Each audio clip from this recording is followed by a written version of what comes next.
Hello everyone, today I'm going to show you how I cook and prep out my Jasmine rice for my meal prep. I think I have found out the perfect way to get it to the best texture. I feel like experimenting it over through the years and doing it multiple times a week. If you don't know who I am, my name is Luke McLeod. I've been doing athletic events my whole life, all throughout childhood. I wanted to be a Navy SEAL at 12 years old. That led me down the road of an eating disorder. I then came out of that, started weightlifting in high school. After high school, I moved off to Louisville, Kentucky to train and become a professional wrestler. And then over the past few years, I've been strictly training for bodybuilding. And that is why Jasmine rice is a good thing to incorporate in your diet if you're bodybuilding or in your lifestyle, whatever you want to do, whether that's fat loss or muscle gain. A lot of people think there's like a bad rice, white rice or brown rice. There's no really bad rice. It all gets converted into sugar in your body at the end of the day. However, I feel Jasmine rice digests a lot better for me and a lot of other people, especially for pre-workout meals. I like to eat it pre-workout. It gets those nutrients to your muscles quick, so you're able to use them in training. And then it's also good for recovery too, because after your workout, you want to get carbs in to replenish your glycogen stores.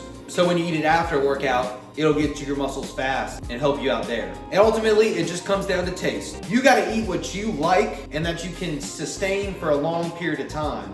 Because muscle gain or fat loss, it's a lifespan. It takes a lot of time to do both. So you need to be picking foods like Jasmine rice, if you like that you not only enjoy, but that you can eat for a long period of time so you can see the results. So with that, let's get to cooking.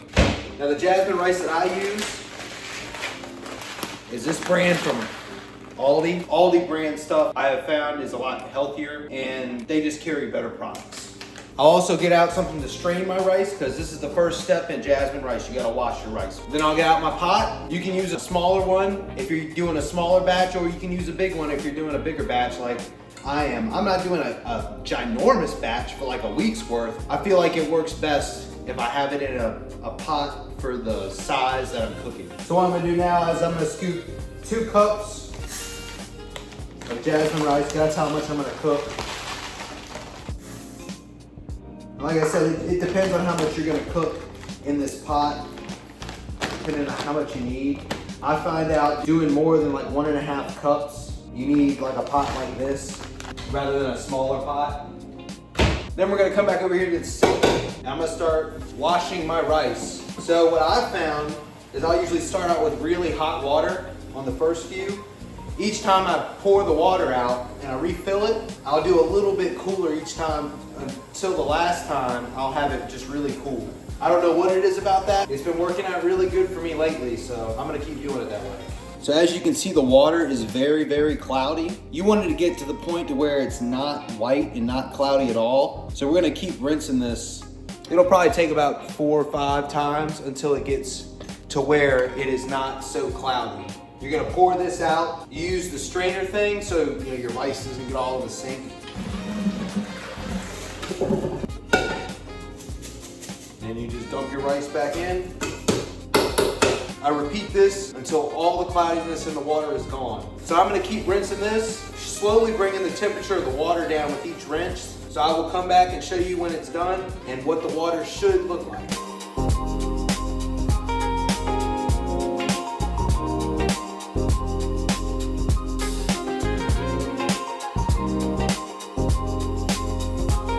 So now I'm going to show you what the water should look like when you're done rinsing it. So you can see it's not as white as before. It does look a little cloudy, however, you could sit here all day and it's still going to have some sort of cloudiness. So as long as you can see the rice in the bottom, that should be fine. So I'm just going to dump this last bit of water out.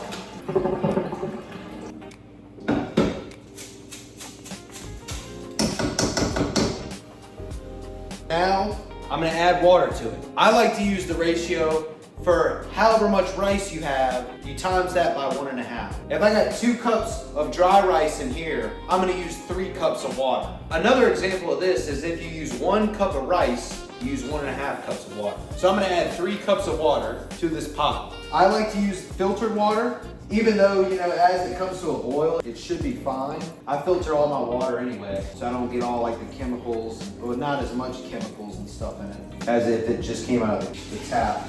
So that's 3 cups of water there. So now I'll bring my rice over to the stove. So we got the rice on the stove here. As you can see, I've made it to where the water is over top of it, like it's like flattened out. So now I'm gonna put my top on, and I'm gonna turn the heat all the way up as high as it can go. And when it starts to boil, I let it boil up until the steam is about to roll off the sides. And then I lift it up and let the steam go out. But I'll show you that once it gets hot enough. A few moments later. So as you can see, it's about to come off. So I'm gonna lift it up. I'm gonna use a fork and stir it real quick to get it off, get the rice off the bottom. And I'm gonna put the lid back on top. And then you wanna turn the heat all the way down to like 2. And you're gonna have to watch this because it's still gonna wanna rise up. All the bubbles are still gonna wanna come up. So when it does, you just lift it off and it'll go back down. But you just keep lifting it off until it stops to do that, and then you just let it sit. As soon as you stir it that one time, you wanna set the timer for 15 minutes there. You want this to cook on low for 15 minutes. You see there's steam coming out? You want to position your lid to where the least amount of steam can escape. That traps the moisture inside and sucks the water into it. So you're gonna let this cook for 15 minutes on low. That setting may be different for your stove, but I find it best in between 1 and 2. So when the 15 minutes is up, I will show you what it looks like and tell you the next step. So I set the timer on my computer because I'm using my phone to film. So I'm gonna move that out of the way. After it's done on the stove, it's got about 5 minutes left. I'm gonna move it over to here on top of these oven mitts. You can move it onto another burner, but I'm cooking other stuff right now. That's why I'm not gonna do it, but I'm just gonna move it over here and place it on these so it doesn't burn the countertop, and so I can place it right here, then have my scale right here and measure out my stuff that I need to measure out. So my timer just went off. I turned the burner off. Now I'm gonna move this over to the gloves. So immediately after that 15-minute timer goes off, you want to set another 5-minute timer, and that is the time that the rice sits without being on any heat. Keep the lid on and don't touch it. So immediately after that 5-minute timer goes off, you want to take off the lid. You want to take your fork and you want to go ahead and immediately fluff it. Just turn it over. Not like directly into the rice. I usually go underneath of it and just fluff it. So it should look something like that. Perfect texture. It's not hard and grainy, but it's not mushy either. So now we're gonna prep it out in our meal prep containers.